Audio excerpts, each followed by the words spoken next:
I remember the way my heart seized in my chest, a cold, sharp claw gripping me, the moment I realized Leo wasn't there. He was just gone. From school. The teacher, looking apologetic and a little confused, told me his grandmother had picked him up. His grandmother. The words echoed in my head, not making any sense. My own mother wasn't there. And Carol? My husband Mark's mother? We hadn't spoken to her in months. Not since the last time she made our son feel like he was less than. It was a betrayal so profound, so utterly out of bounds, that it still makes my hands tremble to think about it. It makes you realize how truly far some people will go, even family, to get what they want, regardless of who they hurt in the process. To understand why this moment was so devastating, you have to go back a bit. For years, Mark and I just desperately wanted to have children of our own. We hoped, we prayed, we went through so many ups and downs, so much heartbreak, because it just wasn't happening for us. It was a deeply painful time. We'd always imagined a baby, and letting go of that dream was incredibly hard. But eventually, we accepted that maybe our path was different. Instead of chasing something that wasn't working, we decided to open our hearts in another way. We chose to become foster parents. There are so many children in the world who don't have a safe, loving home, who've been through things no child ever should. We wanted to be there for them, to offer love, stability, a family where they felt wanted. Last year, we welcomed 6-year-old Leo into our home. His story, it just broke my heart. He came from a truly horrific household. His parents were struggling with severe addiction, and sadly, they harmed him, both physically and emotionally. He'd endured so much. Thankfully, someone in their neighborhood noticed and had the courage to call Child Protective Services, and Leo was finally taken out of that terrible situation. When CPS reached out about him, Mark and I didn't hesitate. We cared for other children from similar backgrounds, so we understood the love, patience, and support Leo would need to heal. We knew it wouldn't be easy, but we were ready. We just wanted him to feel safe, to finally be in a place where he was treated with kindness and care. At first, Leo didn't trust us at all. He was so scared, especially of Mark. His own father had been violent, so Leo believed all men might be like that. It was heartbreaking to witness. He was terrified of loud noises, and if he made even a small mistake, he'd freeze, waiting for us to yell or punish him. It was clear he'd lived in a place devoid of love and safety. Every time I saw him like that, my heart ached.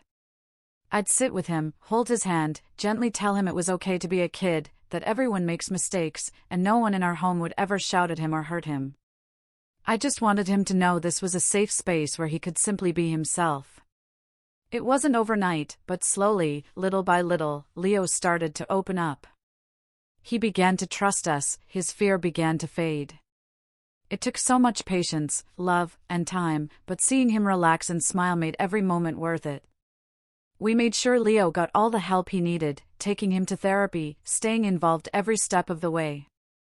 As time went on, and his birth parents never came back, something beautiful happened. We fell deeply in love with him. He's such a bright, sweet, kind-hearted child. One of the most special moments was the first time he called me Mama. It was entirely his choice, and when he said it, my heart nearly burst. He told me he felt so safe and loved, just like a child with their own mother. Hearing those words, I felt so honored, so grateful.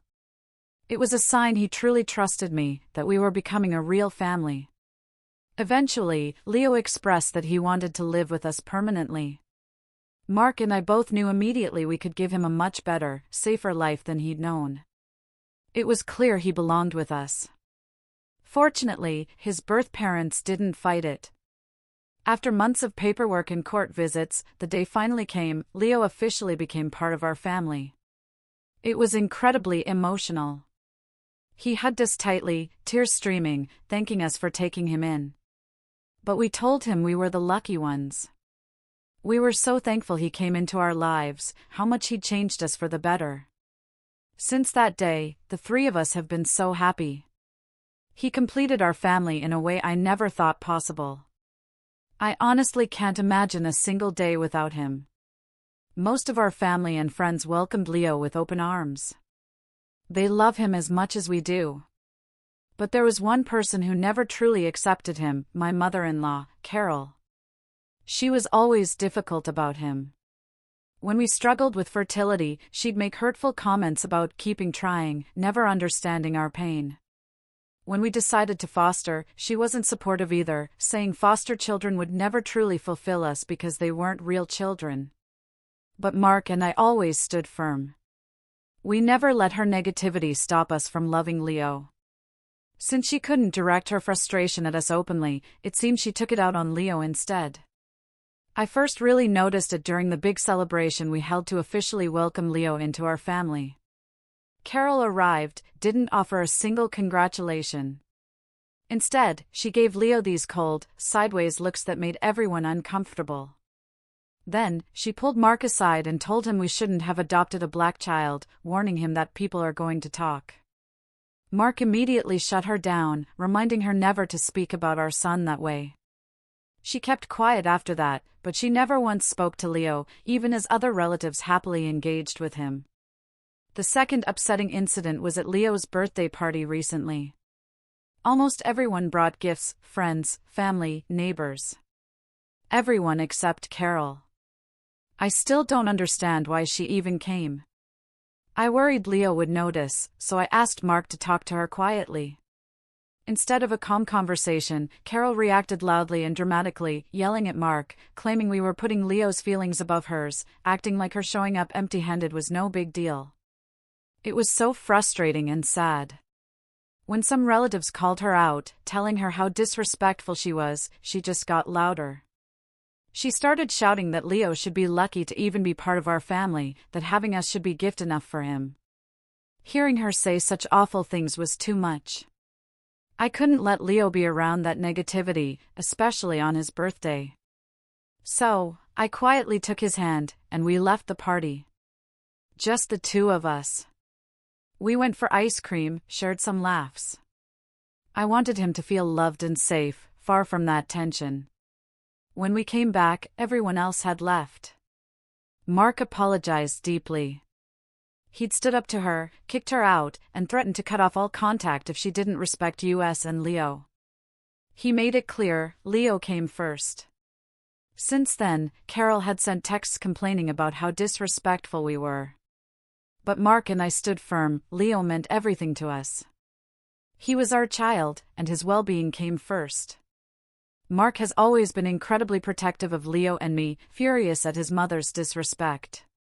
We try our best to shield Leo from her negativity. He's young, he senses when people are upset, so we keep him away from arguments. We ensure he feels loved, safe, and supported every single day.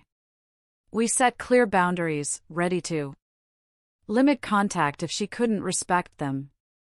Our priority was Leo's happiness. Then, about 2 months after the birthday party, something changed. We'd reduced contact, making it clear we wouldn't tolerate her behavior without a sincere apology. To our surprise, she came to our house and offered a formal apology.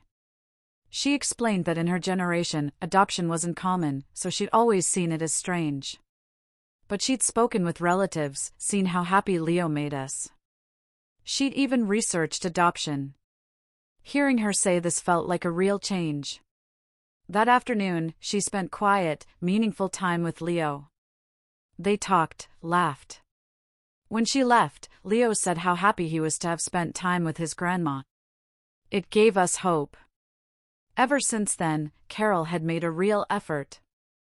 She invited Leo to movie nights with his cousins every other Sunday. He loved it, always looking forward to those days. Mark and I were so grateful to see him included, accepted. We started to believe she'd finally accepted him. But then, just a few weeks ago, at Mark's brother's child's birthday party, everything shattered. After the cake was cut, I saw Leo sitting quietly, looking a little sad. I got him a piece of chocolate cake, his favorite, and asked if he was okay. He said he didn't want it. When I asked why, he told me he couldn't have cake until everyone else had theirs first. I was surprised. I reminded him he didn't have to worry about everyone else, he was a child, and there was plenty for everyone. He deserved to feel included. Then he looked at me with this serious little face and said, "Grandma won't like that." I asked him to explain. And what he told me, it just ripped my heart out. He said Carol had told him that since he was an adopted kid, not truly part of the family, he needed to wait and let the real family have food first. I froze. I asked him to explain exactly what she'd said. He looked down and told me she'd said he was lucky we adopted him, and if he wanted us to keep loving him, he had to remember he'd always come last compared to his cousins, who were their parents' real children. She'd tell him he needed to be patient, wait until all the other kids had taken their plate, then he could have whatever was left. That's why he hadn't touched the cake, he thought it was a rule. My eyes widened in shock. I asked when she'd been saying all this. He said, every time he went to her house for movie night. I couldn't believe she'd been planting these harmful ideas in his mind, behind our backs, making him feel less important. He'd never said a word. My hands started shaking with anger. Up until that moment, I'd tried to treat Carol with respect, even when it was difficult. But this was different. Without hesitation, I marched straight up to her. Right there, in front of everyone, my voice trembling but fierce, I asked her if she had been emotionally hurting Leo behind our backs.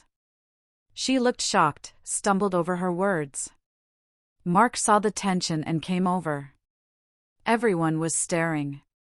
I took a deep breath and told everyone exactly what Leo had shared, how Carol had told him he wasn't really family, that he should always wait. The room went silent. Mark turned to his mother. "Is this true?" he asked, his voice low, shaking. Instead of apologizing, Carol started arguing. She claimed she was just teaching him proper etiquette, saying she wasn't saying anything different from what others were thinking. She went further, since Leo wasn't her real grandchild, it was natural for her to favor her biological grandchildren.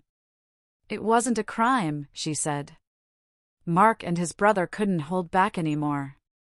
They started shouting, telling her how disgusting and wrong it was to treat an innocent child that way. I called Leo over, knelt down, and looked him in the eyes. I made sure he understood, he was not less than any of his cousins. He was my child, loved and valued just as much as every other child in our family. Nothing she said or did could ever change that. Then, with a heavy heart, I told Leo that from this day forward, he didn't have a grandma. That she was dead to us for the rest of our lives because of how she had treated him. Carol gasped. Mark and I stood together, united. We left the party. Since then, we've been overwhelmed with support. Everyone has stood by us. Mark's family has come together, making sure Leo knows he's just as much a part of the family as any other kid. Leo will continue to have a loving relationship with his cousins. But the three of us, Leo, Mark, and I, will no longer have any relationship with Carol.